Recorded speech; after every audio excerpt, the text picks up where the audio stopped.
welcome back to my kitchen. My name is Rabbi Finn and you are here for another week of Devarim and Dine from Board and LG Synagogue. This week is Parshat Eikev and we have an incredible recipe for you. We are making Arayes. Now we're not going to be making the most traditional of versions of Arayes. We're making my version and trust me, this is absolutely stunning and it's so simple, so easy to do. If you don't know what Arayes is, well let me tell you what it is. It's a pita bread stuffed with a spiced mince mixture. It is incredible and we're going to be serving it with a green tahini. Now, you might be asking why are we making rice? Well actually this is a very foodie parsha. One of the things we say is Ki lo halechem levado yichyeh adam, that man does not, or humanity does not survive alone with bread, lechem, ki al kol matzad pi Hashem, rather through what comes out of God's mouth. And one of the major messages from this week's Torah portion is that actually our continued survival depends on God. We might think it's depending on things like food and stuff like that, but how do we get the food?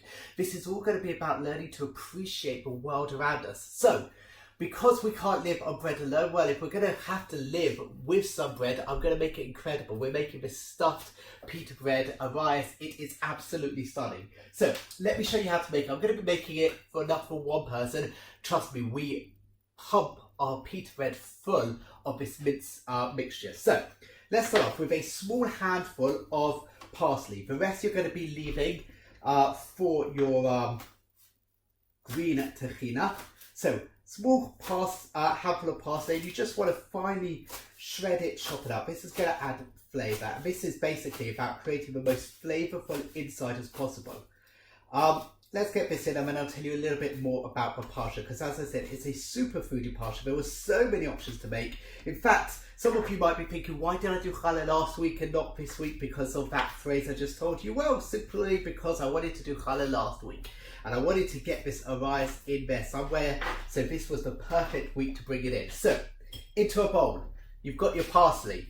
We're going to throw in about probably 3 cherry tomatoes. Again, just chop them quite finely. This is where I'm starting to go a bit off piece, because I don't think Arayes normally contains something like cherry tomatoes, but I love the freshness that this brings to it. It means it's not just pure meat. I know some of you will be a bit disappointed with that, but actually sometimes you need a little bit of freshness to bring the actual meat to life, to give it a little bit more umptious and scrumptiousness. So chop your cherry tomatoes quite finely. I'm actually going to go for a 4th one because the ones I'm using are really quite small. And then again, put them into a bowl. So, cherry tomatoes, parsley, and final ingredient, olives. Now, olives are actually significant. In fact, this whole dish is significant because we're going to be using olive oil, and olive oil is what really brings the dish to life. One of the things we speak about in this week's portion is what the land of Israel is special for. We already know that the land of Israel is special because it's a land flowing with milk and honey.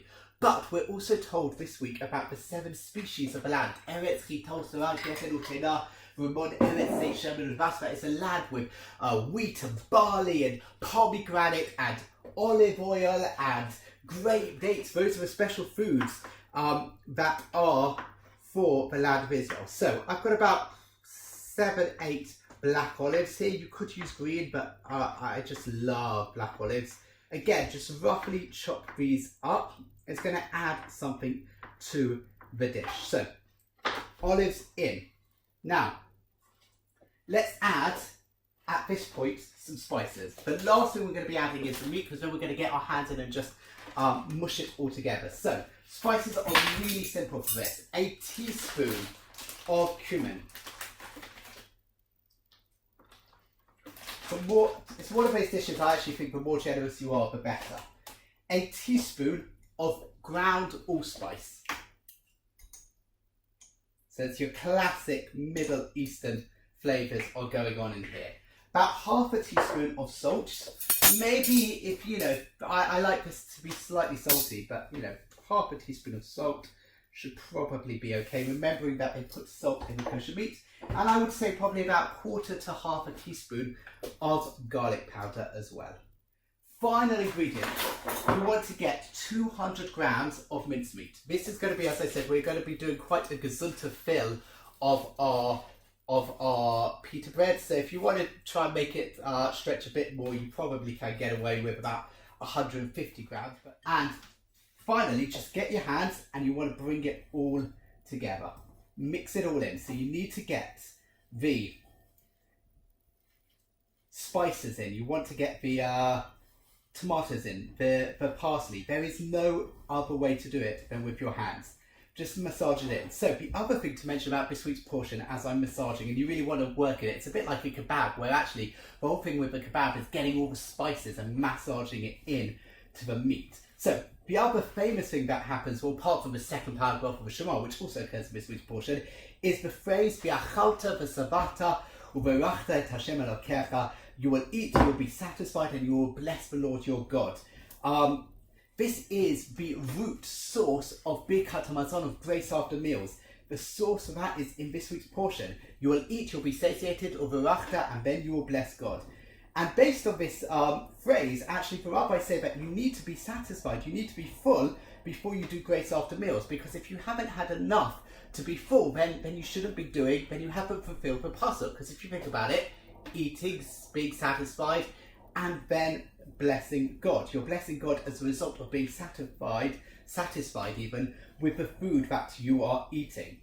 However, I think there's a slightly different way to think about it, because it's quite descriptive. It's saying this is what will happen. This is what will happen. You will eat, and when you eat, you should be satisfied. I think sometimes in life we have these blessings. We don't realise that we have these blessings. This is almost directing us in the Torah. It's directing us to eat and to realise how amazing it is that we have all this amazing produce, amazing world around us that creates produce. The fact that we're using a tomato, the fact that tomato grows from a simple tomato plant and creates this beautiful, amazing fruit, that is a miracle and it's a wonder of God, and we should realise that. So when we eat, we should be satisfied with what we've got and be really thankful for every bit of food that we have, and to thank Hashem for enabling that food to grow, because without the nature which is being controlled by God, we would have nothing. Without all the insects doing their job, without the rain happening, without all of these amazing miracles happening, we would have nothing to eat. And therefore, every time we eat, we should have that feeling of satisfaction, and that should cause us to want to praise God. Now, finished mashing up my meat. I've finished mashing up the meat. So, what I'm going to do now is I'm going to not wash my hands yet, simply because I'm going to be touching meat again. Get your pita bread, and you want to cut it in half. Open it up. I would say try use a slightly fresher pita bread than I'm using. Open it up, and what you're going to do is grab about half a mixture and simply stuff it in to your pita bread. Simple as that. Really quite a simple dish. Beautiful, simple. I've got a pan here which is getting nice and hot on my fairly bad hob, so that's why I needed it to get hot already. So I like to just squeeze it already a bit into a patty before I put it in. It just finds it's easier to do. So open up your pita bread, just squeeze it in, and then push it all in. I'm not going to flatten it yet. I'm going to see if I got any spare meat. So a bit more meat there. As I said, this is really a gesunter meal. And then once you've done it, just push it together to flatten it together. But you want to make sure that the top is flat like that. So let's just get a bit more meat into this one, because otherwise I'm going to have that problem. It's not going to come to the top. Beautiful. Now's the point that you might want to wash your hands. So, okay, so I've washed my hands. The last bit of the process is you want to cover the bread with some olive oil. Now you could be like, put it into a bowl and just paint it, but I find, do you know what, sometimes the easiest thing is just to pour it over, massage it in. You want both sides of your pita bread covered in olive oil at the bottom, and then importantly, place your pita meat side down in the pan.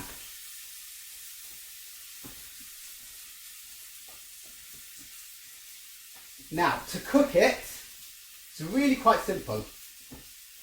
You do about 3 minutes this side, like this, and then 2 minutes on each of the sides, and then probably 5 minutes in an oven at 180 degrees Celsius, and then it should be cooked. So you want to try and get this nice and brown on all 3 sides. So it's usually about 3 minutes face down, 2 minutes on either side, and then another 5 minutes or so just to make sure that it's cooked through. So for the green tahini that we're going to make with it, it's such a simple recipe. Get another bunch of parsley. Put it into a little mini chopper. In there you want to add in 2 tablespoons of tahini spread, pure tahini. Trust me, once you've made this, you're never ever going to buy shop bought tahini again, because you'll realise how much of a waste of money it is. So into there, you also want to add in about a teaspoon of lemon juice. I would say about half a teaspoon of garlic granules, and you can see I'm doing this by sight because I make this kind of thing a lot. And then a pinch of salt. Really as simple as that, a pinch of salt. The final thing you want to do is probably about 4 to 5 tablespoons of water. You might require a bit more, but I often start with 4 to 5 tablespoons of water. It's the kind of thing which is actually quite cool, because if it's too thick, you just add more water. If it's too thin, you add a little bit more of the tahini paste. Just get the final bits of tahini paste off the spoon. And then get your lid, zhuzh it up.